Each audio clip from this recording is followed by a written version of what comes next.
మీ అందరికీ గుర్తుందా 2023 జూలైలో వన్స్ ఎలాన్ మస్క్ ట్విట్టర్ ప్లాట్ఫామ్ని కొనుక్కొని దాన్ని ఎక్స్గా రీనేమ్ చేసిన తర్వాత ఆల్మోస్ట్ 80% ఆఫ్ స్టాఫ్ని ఫైర్ చేసిండు. అట్లా ఫైర్ చేసి త్రూ అవుట్ గ్లోబల్ న్యూస్గా మారిండు. అయినా సరే స్టిల్ ఇప్పటికీ ఎక్స్ అనేది ఒక మంచి పొజిషన్లోనే ఉంది. సో దీన్ని బట్టి మనకి ఏం అర్థమవుతుందంటే ఎలాన్ మస్క్ ఒక మంచి ఫైనాన్షియల్ స్ట్రాటజిస్ట్. సో ఇదంతా ఇప్పుడు నేను ఎందుకు చెప్తున్నా అంటే డొనాల్డ్ ట్రంప్ అతను జనవరి 2025లో ప్రెసిడెంట్గా గెలిచిండు. అండ్ అతను గెలవడానికి one of the major reasons ఏంటంటే కూడా క్లియర్గా ఇక్కడ ఎలాన్ మస్క్ సపోర్ట్. ఇక్కడ ఎలాన్ మస్క్ రెండు విధాలుగా ట్రంప్కి సపోర్ట్ చేశాడు. ఒకటి ఫైనాన్షియల్ అసిస్టెన్స్, ఇంకోటి వచ్చేసి ఎలాన్ మస్క్ యొక్క ఎక్స్ ప్లాట్ఫామ్. ఇక్కడ ఆల్మోస్ట్ 2.2 crore యూజర్స్ ఉన్నారు and through out the globe దీనికి మంచి రీచ్ ఉంది. సో ఈ ప్లాట్ఫామ్ ని ట్రంప్ కి సపోర్ట్ గా ఇక్కడ యూజ్ చేయడం జరిగింది. సో ఈ రెండు రీజన్స్ వల్ల ఎలాన్ మస్క్ ద్వారా ట్రంప్ కి ఒక మంచి బెనిఫిట్ జరిగింది. సో ట్రంప్ ఎలాన్ మస్క్ కి డిపార్ట్మెంట్ ఆఫ్ గవర్నమెంట్ ఎఫిషియన్సీలో ఒక మంచి లీడ్ పొజిషన్ ని, ఒక టెంపరీ పోస్ట్ ని ఇవ్వడం జరిగింది. సో 2025 ఫిబ్రవరి నుంచి 2025 మే 30th వరకు డొనాల్డ్ ట్రంప్ అడ్మినిస్ట్రేషన్ లో ఎలాన్ మస్క్ ఈ టెంపరీ పోస్ట్ ని సక్సెస్ఫుల్ గా సర్వ్ చేయడం జరిగింది. అయితే దానికి హానర్ గా కూడా డొనాల్డ్ ట్రంప్ ఎలాన్ మస్క్ కి golden key to White House ని ప్రెజెంట్ చేయడం జరిగింది. సో ట్రంప్ ఏమంటారంటే ఈ golden key to White House అనేది ఒక స్పెషల్ గిఫ్ట్ లాంటిది. లైక్ ఇది చాలా రేర్గా ఇస్తూ ఉంటారు అనమాట. ఫర్ ఎగ్జాంపుల్ లాస్ట్ ఫ్యూ ఇయర్స్లో ఇజ్రాయెల్ ప్రైమ్ మినిస్టర్కి, జపాన్ ప్రైమ్ మినిస్టర్కి ఈ హానర్ ఇవ్వడం జరిగింది. సో అంత రేర్ గిఫ్ట్ని ట్రంప్ గారు ఎలాన్ మస్క్కి ఇవ్వడం జరిగింది. దీన్ని బట్టి మనకు చాలా క్లియర్గా అర్థమవుతుంది that Trump is very happy with Elon Musk and వాళ్ళిద్దరి మధ్యలో రిలేషన్ చాలా బాగుంది.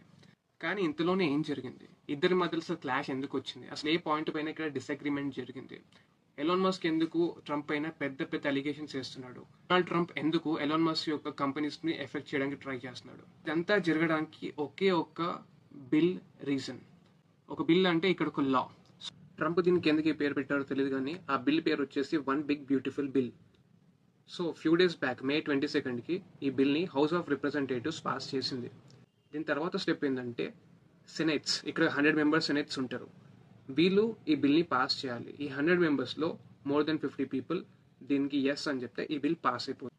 ఈ బిల్ పాస్ చేయడం ద్వారా చాలా ట్యాక్స్ బెనిఫిట్స్ జరుగుతాయి. 1 or 2 కాదు, చాలా different types of tax benefits ఉన్నాయి. ఆ ట్యాక్స్ కట్ కంటిన్యూషన్స్ అంటే ఏంటి, వాటి వల్ల అమెరికన్ సిటిజన్స్కి వచ్చే బెనిఫిట్స్ ఏంటి, ఆర్ అమెరికన్ కంపెనీస్కి వచ్చే బెనిఫిట్స్ ఏంటి, ఇవన్నీ డీటెయిల్గా మాట్లాడాలంటే అది చాలా పెద్ద వీడియో అయిపోతుంది. సో వీటిని పక్కన పెట్టేసి మెయిన్ టాపిక్ వచ్చేసాము. సో ఈ బిల్లో మెయిన్ వెయిటేజ్ వచ్చేసి ట్యాక్స్ బెనిఫిట్స్కే ఉంది. దాని తర్వాత కొంచెం బార్డర్ సెక్యూరిటీ ఫోర్సెస్ని ఎన్హాన్స్మెంట్ చేయడానికి ఇలా బడ్జెట్లో నుంచి కొంచెం అమౌంట్ని కూడా యూజ్ చేస్తామని చెప్పారు.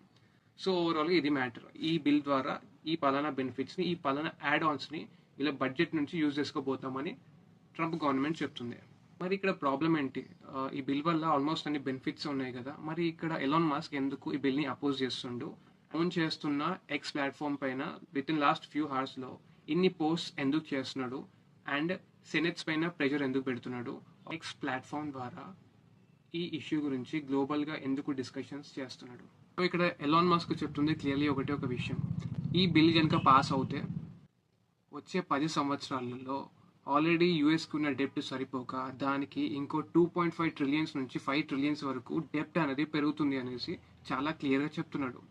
Elon Musk department of government ఎఫిషియన్సీలో ఏదైతే లీడ్ పొజిషన్ చేశాడో అక్కడ అతని మెయిన్ రోల్ ఏంటంటే గవర్నమెంట్ యొక్క స్పెండింగ్స్ని కానీ గవర్నమెంట్ యొక్క ఇన్ఎఫిషియన్సీస్ని కానీ మేనేజ్ చేయడము. సో అతని డ్యూటీగా అతను వెరీ క్లియర్గా చెప్పింది ఏంటంటే ఈ బిల్ కనుక పాస్ అవుతే అమెరికా డెప్ట్ ఇంకా పెరుగుతుందని అతని ఉద్దేశం.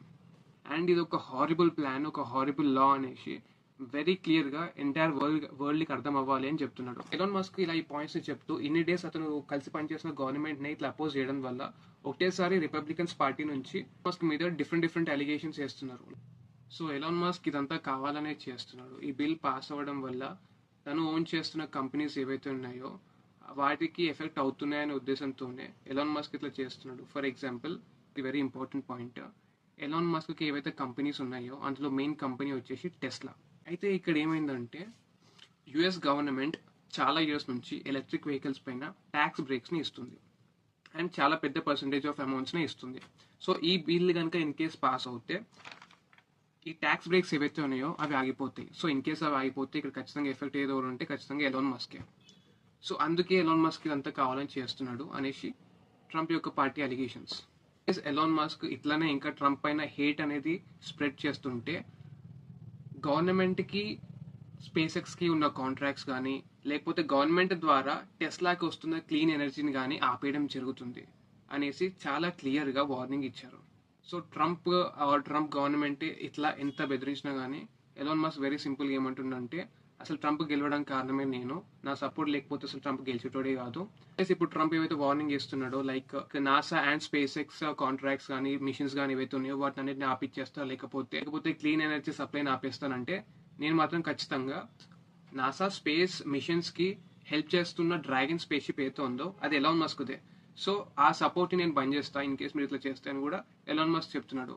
సో ఇట్లా ఒకరి మీద ఒకరు చాలా చాలా అలిగేషన్స్ వేసుకుంటున్నారు. అందులో వెరీ ఇంపార్టెంట్ వచ్చేసి ఏంటంటే 2008-2009లో ఒక వైరల్ సెన్సేషన్ అయింది. అదేంటంటే జెఫరీ ఎప్స్టీన్ అని ఒక పర్సన్ ఉండేటోడు. అతను గవర్నమెంట్ ఫైనాన్షియర్. అతన్ని సెక్స్ ట్రాఫికింగ్లో కన్విక్ట్ చేయడం జరిగింది అండ్ ఆల్మోస్ట్ 13 months అతన్ని జైలు వేశారు. సో అలాంటి ఒక నెగిటివ్ క్యారెక్టర్ ఉన్న పర్సన్తోని డొనాల్డ్ ట్రంప్కి అప్పట్లో కనెక్షన్స్ ఉండే అండ్ ఆ కనెక్షన్స్కి సంబంధించిన మ్యాటర్స్ కానీ డాక్యుమెంటేషన్స్ కానీ లేకపోతే ఏవైతే ఇన్వెస్టిగేషన్స్ అప్పట్లో చేసిందో ఆ ఫైల్స్ కానీ ఆ డాక్యుమెంట్స్ కానీ అవన్నిటిని ఎప్స్టీన్ ఫైల్స్ అని అంటారు. సో అప్పుడు ఎప్పుడో జరిగిన విషయాలు ఇవన్నీ. అప్పటి నుంచి ఇప్పటికీ ఆ ఫైల్స్ అనేవి ప్రాపర్గా ఇన్వెస్టిగేట్ చేయడం జరగలేదు, అది మధ్యలోనే ఆపేశారు.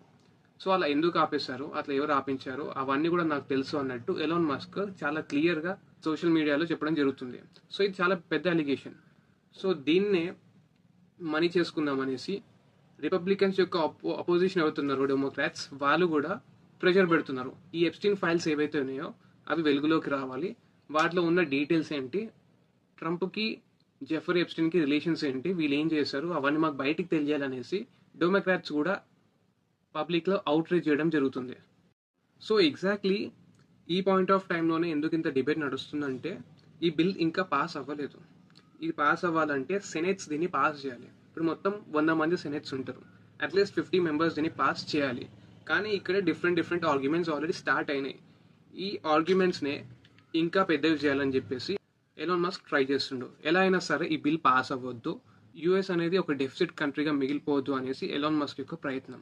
సో ఇక్కడ చాలా క్లియర్గా కనిపిస్తున్న విషయాలు ఏంటంటే ఎలాన్ మస్క్ అండ్ తన కంపెనీస్ గవర్నమెంట్కి మంచి ట్యాక్సెస్ని పే చేస్తుంది and at the same time government ఇక్కడ మంచి ఇన్సెంటివ్స్, మంచి సబ్సిడీస్ని, మంచి గవర్నమెంట్ కాంట్రాక్ట్స్ని ఎలాన్ మస్క్ కంపెనీస్తోని డీల్ చేసుకుంటుంది. ఒకరు వచ్చేసి ఇక్కడ అమెరికన్ కంట్రీ ఎకానమిక్ లీడర్, ఇంకొకరు వచ్చేసి ప్రెసిడెంట్. వీళ్ళకి డెఫినెట్గా ఒకరితో ఒకరికి మంచి టైస్ ఉండడం చాలా అవసరం. కానీ ఇన్ కేస్ ఈ ఫియర్డ్ అనేది ఇక్కడితో ఆగిపోకపోతే డెఫినెట్లీ ఇద్దరికి ఇంపాక్ట్స్ ఉంటాయి. ఈ బిల్ పాస్ అయిందంటే మస్క్ యొక్క కంపెనీస్కి ఏవైతే incentives and subsidies government contracts ఉన్నాయో అవన్నీ ఆగిపోతాయి. ఇన్ కేస్ అది జరిగితే ఇక్కడ ఎలాన్ మస్క్ యొక్క కంపెనీ స్టాక్ ప్రైజెస్ పైన ఇంపాక్ట్ అవుతుంది. ఇప్పటికే ఆల్మోస్ట్ 14% స్టాక్ పడిపోయింది టెస్లా, అండ్ ఇది ఫర్దర్గా కంటిన్యూ కూడా అవ్వచ్చు ఆర్ ఇన్ లాంగ్ టర్మ్లో కూడా దీనికి ఒక ఇంపాక్ట్ తగలొచ్చు. బట్ వాట్ అబౌట్ ట్రంప్కి ఏం ఎఫెక్ట్ అవ్వదా లేకపోతే రిపబ్లిక్ పార్టీకి ఏం ఎఫెక్ట్ అవ్వదా అంటే అది కూడా అవ్వచ్చు. సో పబ్లిక్ కానీ గ్లోబల్గా కానీ డెఫినెట్లీ పొలిటికల్ పార్టీ పైన ఒక చిన్న డిస్సాటిస్ఫాక్షన్ పెరగచ్చు. ఈ ఫియర్డ్ ఇప్పుడే స్టార్ట్ అయింది. నెక్స్ట్ అప్కమింగ్ డేస్లో ఏం జరుగుతుంది, ఈ బిల్ని పాస్ చేస్తారా, ఈ బిల్ని పాస్ చేసిన తర్వాత కూడా మస్క్ అండ్ ట్రంప్ మధ్యలో ఈ ఫియర్డ్ ఆర్ ఈ కాన్ఫ్లిక్ట్స్ ఏవైతే ఉన్నాయో వీటిని వాళ్ళు కూల్ డౌన్ చేసుకుంటారా లేకపోతే ఇంకా అవుట్రీచ్ చేస్తారా, ఆర్ ఎల్స్ ఈ మ్యాటర్లో ఇంకేమైనా ఇన్వాల్వ్ అయ్యి ఈ మ్యాటర్ని కూల్ డౌన్ చేస్తారా లేకపోతే ఇంకేమైనా చేంజెస్ చేస్తారా అనేది అప్కమింగ్ డేస్లో మనకు అర్థమవుతుంది. So this is the entire topic. Thank you for watching.